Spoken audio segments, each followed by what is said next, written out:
আমাদের এখানে আপনারা বিভিন্ন ধরনের প্রোডাক্ট পান, যেমন জিও গ্রো ব্যাগ থেকে শুরু করে গার্ডেনিং এর যত রকমের প্রোডাক্ট রয়েছে সবগুলো পেয়ে থাকেন। কিন্তু কিভাবে গাছটা লালন পালন করতে হবে, ছাদ বাগানের পরিচর্যা কিভাবে করতে হবে, এই জিনিসগুলো অনেকেই পরামর্শ নিয়ে থাকেন। তার জন্য কিন্তু আমরা বিভিন্ন ধরনের বইগুলো উঠাইছিলাম। তো এই বইগুলো ছিল অনেক বড় আকারের, কেউ এটা পড়ে উপকৃত হয় নাই, অনেক কমপ্লেন আসছে। তো আমি লাস্টে একটি বই পাইছি, সেটি হচ্ছে শিকড় প্রযুক্তির ছাদ কৃষি।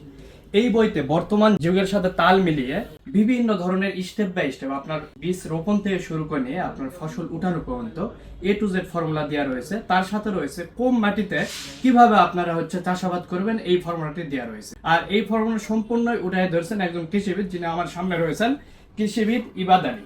উনি আপনাকে এই বই সম্পর্কে সংক্ষেপে কিছু বলবে, কি কি রয়েছে এই বইতে। তা অনেকের চাহিদা থাকে যে ছাদে কিভাবে চাষ করব। অনেকে মনে করে যে ছাদে চাষ করলে বেশি মাটি লাগে, আবার ফলন খুবই কম হয়। বর্তমানে আমি শিকড় প্রযুক্তি আবিষ্কার করেছি এবং শিকড় প্রযুক্তির মাধ্যমে ছাদে সহজে, একেবারে সহজে অনেক বেশি প্রোডাকশন করা যায়, মাটি থেকে ফলন দ্বিগুণ হয়। এবং এই বইটা সেইভাবে সাজানো। অনেকে মাটির মিশ্রণের ফর্মুলা জানে না, এখানে মাটির মিশ্রণের ফর্মুলা দেয়া আছে। অনেকে রোগ ব্যাধি চিকিৎসা সম্পর্কে জানতে চায়, বিভিন্ন পাতা কুকড়ানো রোগ, সাদামাছি রোগ, সকল রোগের চিকিৎসা এখানে আছে।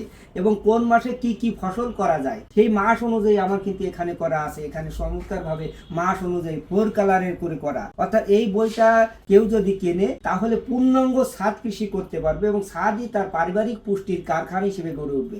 অর্থাৎ আমি চ্যালেঞ্জ করে বলতে পারি, এই বইটা পড়লে কেউ যদি ছাদে চাষ করে তার কখনো সবজি কিনা লাগবে না, সারা বছর সবজি কিনা লাগবে না। ছাদেই সবচেয়ে বেশি প্রোডাকশন হয়। শিকড় প্রযুক্তি আজকে বাংলাদেশের প্রান্তে প্রান্তে ছড়িয়ে গেছে। বইটিতে সবচেয়ে বড় যে সুবিধাটি রয়েছে সেটি আমি নিজেও করে দেখলাম, সেটি হচ্ছে কম মাটিতে চাষাবাদ। এটা আমরা অনেক দিন থেকে বলে আসছিলাম যে কম মাটিতেও চাষাবাদ করা যায়। এটা কিন্তু উনি প্র্যাকটিক্যালি এটা দেখাইছে, প্লাস এই বইটিতে উল্লেখ রয়েছে। সবচেয়ে বড় সমস্যা হচ্ছে যে 5 তলা বা 7 তলায় আমরা মাটি উঠানো একটি বড় সমস্যা, ঢাকা শহর বা বড় বড় সিটি কর্পোরেশন যেগুলো রয়েছে এগুলোতে। তো এখানে কম মাটিতে কিভাবে চাষাবাদটা করতে পারবেন এবং দ্বিগুণ ফলন ফলানো সম্ভব এই ফর্মুলা ইউজ করে। তো যদি আপনাদের বইটি নিতে মন চায়, সেক্ষেত্রে আমাদের স্ক্রিনে দেওয়া নাম্বারে যোগাযোগ করতে পারেন অথবা স্বপ্ন বাটনে ক্লিক করে অর্ডার করতে পারবেন।